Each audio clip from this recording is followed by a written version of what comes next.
Another day, another story. I'm using a throwaway account because I'm terrified. A few days ago, I went on my first date in 2 years. I met this guy on a dating app, and we really hit it off. As I write this out, I'm sure I'm going to get comments about how dumb I was, but just trying to make people aware and don't be like me. We had talked pretty consistently for about a week and a half. I really like to move the convo off the apps and try to FaceTime/video chat before a date, and then move to an actual face-to-face date. He was very charming. He communicated well. He was interested, and so was I.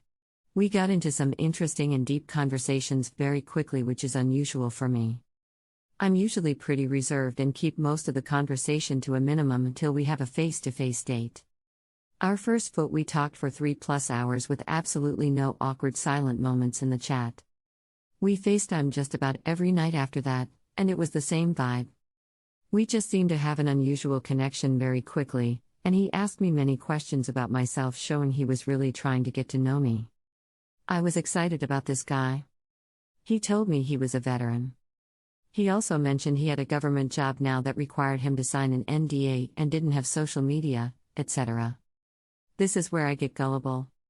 I'm on my way to my first date with him, and he had given me his first/last name, address, and I shared his phone with like 3 of my GFs, along with my location so that if something happened, they could inform someone. I get to the spot we are meeting, and literally as soon as I saw him, all of the flags were flying. I was uncomfortable, I was nervous, and I could not even talk to this guy. He noticed immediately. He was much shorter than I thought. Profile said 5 feet 11 inches, and he was hardly 5 feet 7 inches, and I'm 5 feet 6 inches. As soon as I got there, I went to the bathroom and texted a friend saying I needed to get out. Long story short, I faked food poisoning after having sushi. He wanted me to stay, and insisted I'd be fine.